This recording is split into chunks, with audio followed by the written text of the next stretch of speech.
بسم اللہ الرحمن الرحیم۔ السلام علیکم ورحمۃ اللہ وبرکاتہ۔ پیارے دوستو، امید ہے آپ خیریت سے ہوں گے۔ آپ دیکھ رہے ہیں میرے یوٹیوب چینل سنت حبیب۔ آج میں آپ کے سامنے غیبت کا عبرت ناک ایک واقعہ بیان کروں گا۔ ویسے تو آپ جانتے ہیں کہ غیبت کتنا بڑا گناہ ہے۔ غیبت کہتے ہیں کسی کی غیر موجودگی میں اس کی وہ برائی بیان کرنا جو واقعی اس میں موجود ہو۔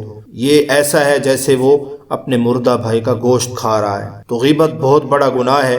اسی کے بارے میں ایک واقعہ آپ کے سامنے بیان کرتا ہوں۔ ایک تابعی گزرے ہیں جن کا نام ربیع رحمۃ اللہ علیہ ہے۔ وہ اپنا واقعہ خود بیان کرتے ہیں کہ میں ایک مرتبہ کسی مجلس میں گیا، میں نے دیکھا کہ لوگ بیٹھے ہوئے باتیں کر رہے ہیں۔ میں بھی اس مجلس میں بیٹھ گیا۔ اب باتیں کرنے کے درمیان کسی کی غیبت شروع ہو گئی۔ مجھے یہ بات بری لگی کہ ہم یہاں مجلس میں بیٹھ کر کسی کی غیبت کر رہے ہیں، چنانچہ میں اس مجلس سے اٹھ کر چلا گیا۔ اس لیے اگر کسی مجلس میں غیبت ہو رہی ہو تو آدمی کو چاہیے کہ اس کو روکے۔ اگر روکنے کی طاقت نہ ہو تو کم از کم اس گفتگو میں شریک نہ ہو، بلکہ اٹھ کر چلا جائے۔ چنانچہ میں اٹھ کر چلا گیا۔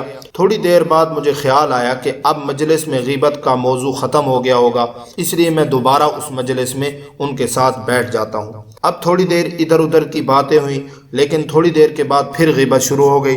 لیکن اب میری ہمت کمزور پڑ گئی اور میں اس مجلس سے اٹھ نہ سکا، اور جو غیبت وہ لوگ کر رہے تھے میں اسے سنتا رہا۔ پھر میں نے بھی غیبت کے ایک دو جملے کہہ دیے۔ جب میں اس مجلس سے گھر آیا اور رات کو سویا تو خواب میں نے کیا دیکھا کہ ایک انتہائی سیاہ فام آدمی جو ایک بڑے تشت میں میرے پاس گوشت لے کر آیا۔ جب میں نے غور سے دیکھا تو معلوم ہوا کہ وہ خنزیر سور کا گوشت ہے، اور وہ سیاہ فام آدمی مجھ سے کہہ رہا ہے کہ خنزیر کا گوشت کھاؤ۔ میں نے کہا میں تو مسلمان ہوں، خنزیر کا گوشت کیسے کھاؤں؟ اس نے کہا یہ تمہیں کھانا پڑے گا۔ پھر زبردستی اس گوشت کے ٹکڑے کو میرے منہ میں ٹھونسنے لگا۔ اب میں نے منع بھی کیا لیکن وہ پھر بھی ٹھونستا جا رہا ہے، یہاں تک کہ مجھے قے آ گئی، الٹی آ گئی، مگر وہ ٹھونستا جا رہا تھا۔ پھر اسی شدید اذیت کی حالت میں میری آنکھ کھل گئی۔ جب میں بیدار ہونے کے بعد میں نے کھانے کے وقت کھانا کھایا تو خواب میں جو خنزیر کے گوشت کا خراب اور بدبودار ذائقہ تھا،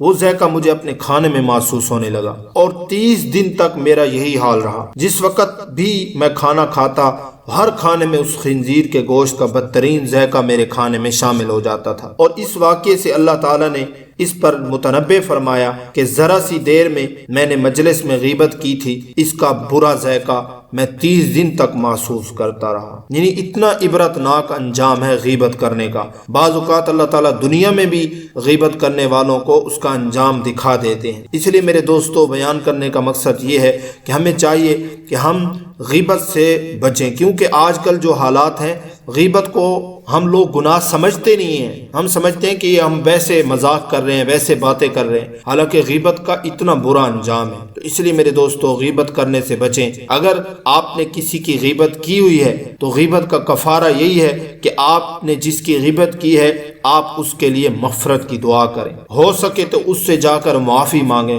کہ یار میں نے تیری غیبت کی تھی، تو مجھے معاف کر دے۔ اگر نہیں تو پھر اس کے لیے مغفرت کی دعا ضرور کرتے رہے۔ امید ہے آپ کو یہ ویڈیو پسند آئی ہوگی۔ اپنے دوست احباب کے ساتھ بھی اس ویڈیو کو ضرور شیئر کیجیے گا۔ جزاک اللہ۔